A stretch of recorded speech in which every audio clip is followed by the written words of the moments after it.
Selamat datang di podcast Jumat Malam, tempat di mana kita menelusuri kisah-kisah kelam, misteri sejarah, dan tragedi nyata yang seringkali jauh lebih menakutkan daripada film horor itu sendiri. Malam ini, kita akan membuka kembali sebuah kisah yang telah membekas di dunia horor global. Sebuah film yang membuat banyak orang tidak berani menatap televisi di kegelapan. Sebuah nama yang selalu membuat bulu kuduk merinding. Sadako Yamamura. Ya, kita semua mengenal Sadako, sosok hantu wanita dengan rambut panjang menutupi wajah, merangkak keluar dari sumur tua, lalu menembus layar televisi. Kutukannya sederhana tapi mematikan. Siapapun yang menonton kaset video terkutuk akan menerima telepon misterius, lalu mati dalam 7 hari. Film itu adalah Ringu 1998, karya Hideo Nakata. Film yang tidak hanya sukses di Jepang, tapi juga melahirkan gelombang baru yang dikenal sebagai J-horror, horor Jepang modern, dan bahkan diadaptasi oleh Hollywood menjadi The Ring tahun 2002. Tapi, di balik kisah Sadako, ada sesuatu yang lebih mengerikan. Sesuatu yang jarang dibicarakan, inspirasi nyata di balik legenda ini. Karena sebelum Sadako hadir di layar, sebelum novel Ring ditulis oleh Koji Suzuki, ada seorang perempuan nyata yang hidupnya berakhir tragis. Seorang perempuan dengan kemampuan supranatural yang tidak dimengerti zamannya. Seorang perempuan muda yang akhirnya mati bunuh diri setelah dunia menuduhnya penipu. Namanya adalah Mifune Chizuko, dan malam ini, podcast Jumat Malam akan membawa Anda mengungkap cerita di balik film Ringu. Dari novel, dari film, dari legenda Sadako, hingga ke tragedi nyata Mifune Chizuko, sosok yang kini dikenal sebagai The Real Sadako. Film Ringu pertama kali dirilis di Jepang pada 1998. Disutradarai oleh Hideo Nakata, dengan naskah yang diadaptasi dari novel Koji Suzuki. Film ini diproduksi dengan anggaran sederhana.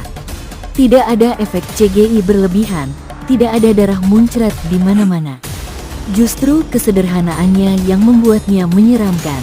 Cerita dasarnya sederhana, sebuah kaset video terkutuk yang membuat siapapun yang menontonnya akan mati dalam 7 hari.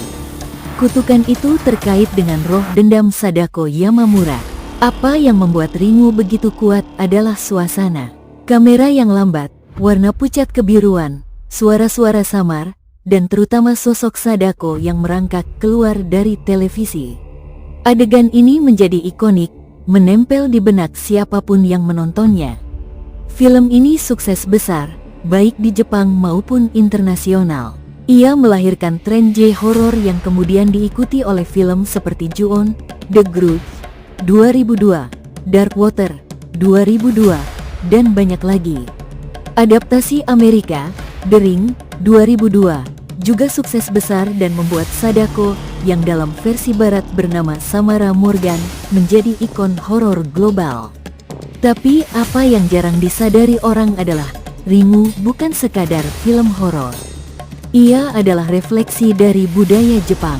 Ia mengambil horor klasik Jepang, yaitu Yurei dan Onryo, roh wanita penuh dendam, lalu meletakkannya dalam dunia modern. Media televisi, kaset video, telepon, sesuatu yang akrab dengan kehidupan sehari-hari orang Jepang tahun 1990-an. Itulah mengapa Ringu terasa nyata, karena ia menyatukan legenda kuno dengan teknologi modern, membuat kita percaya bahwa horor itu bisa benar-benar terjadi. Sebelum ada film, ada novel. Ring ditulis oleh Koji Suzuki dan diterbitkan tahun 1991.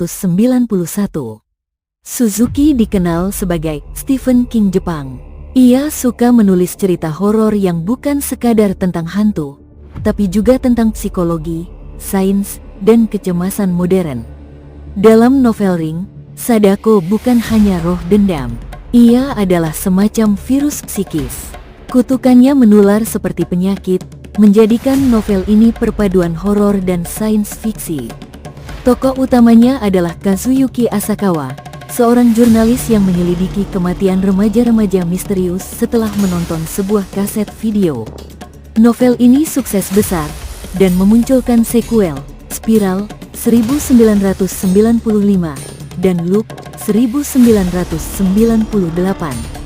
Dalam sequel, Suzuki semakin jauh membawa kisahnya ke arah bio-horor, tentang bagaimana kutukan bisa berubah menjadi semacam infeksi biologis.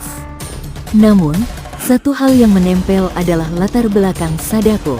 Dalam novel, ibunya, Shizuko Yamamura, adalah seorang wanita dengan kemampuan Nensa, yaitu kemampuan memproyeksikan pikirannya ke media fisik. Ia dipermalukan di depan publik, lalu bunuh diri. Kisah Shizuko Yamamura ini bukan muncul dari ruang hampa. Ia terinspirasi dari seorang wanita nyata, Mifune Chizuko. Di film Ringu, Sadako Yamamura digambarkan sebagai putri Shizuko Yamamura. Ia mewarisi kekuatan supranatural dari ibunya. Sadako punya kehidupan yang singkat dan penuh penderitaan. Ayah tirinya, Dr. Ikuma, melihatnya sebagai ancaman. Dalam salah satu versi cerita, ia mencekik Sadako dan membuang tubuhnya ke dalam sumur tua. Sadako masih hidup selama 7 hari di dasar sumur itu, sendirian, dalam kegelapan dan rasa sakit, sebelum akhirnya mati. Tragedi itu menjadi sumber kutukan. Roh Sadako menempel pada sebuah kaset video, menjadikannya media penyebar dendam. Yang membuat Sadako menyeramkan bukan hanya kutukannya, tapi juga penampilannya.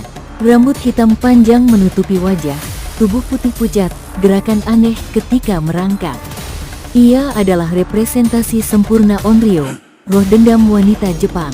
Namun, dengan sentuhan modern, keluar bukan dari hutan atau kuil, tapi dari televisi di ruang tamu kita.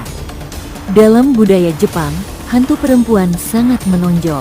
Yurei adalah roh orang mati yang tidak tenang. Onryo adalah roh penuh dendam, biasanya wanita yang mati secara tragis. Ciri khasnya sama, pakaian putih, rambut panjang, wajah pucat. Penampilan ini sudah ada sejak era Kabuki dan Ukiyo-e, ratusan tahun sebelum Ringu.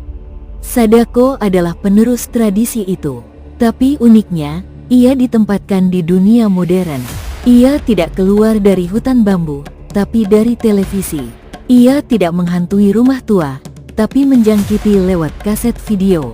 Dengan begitu, Ringu berhasil membuat horor tradisional terasa dekat dengan penonton modern. Inilah bagian yang jarang diketahui publik. Mifune Chizuko adalah seorang perempuan nyata, lahir tanggal 17 Juli tahun 1886 di prefektur Kumamoto.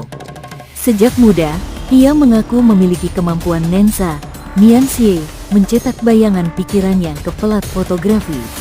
Kemampuannya menarik perhatian Profesor Fukurai Tomokichi, para psikolog dari Universitas Tokyo. Pada 1910, Chizuko diuji secara ilmiah. Eksperimen pertama mengejutkan, pelat fotografi menunjukkan gambar samar. Media menyebutnya gadis ajaib dari Kumamoto. Namun, eksperimen berikutnya gagal. Media berbalik, surat kabar menuduhnya penipu. Ia dihina habis-habisan, bahkan keluarganya merasa malu.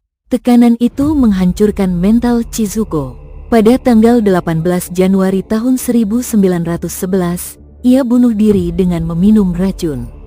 Usianya baru 24 tahun. Kematiannya menjadi tragedi yang nyaris dilupakan sejarah. Tapi Koji Suzuki membaca kisah itu, lalu mengubahnya menjadi fiksi. Dari Chizuko lahirlah karakter Shizuko Yamamura, ibu Sadako. Ringu bukan sekadar horor, ia adalah simbol ketakutan pada warisan dendam, ketakutan pada teknologi modern, trauma perempuan Jepang yang ditolak dan dibuang. Sadako adalah wajah dari semua itu. Ia bukan hanya hantu, tapi metafora penderitaan yang tidak pernah selesai. Warisan Ringu sangat besar. Ia membuka jalan bagi horor Jepang di dunia internasional. Sadako menjadi ikon sejajar dengan Dracula, Freddy Krueger, atau Pennywise.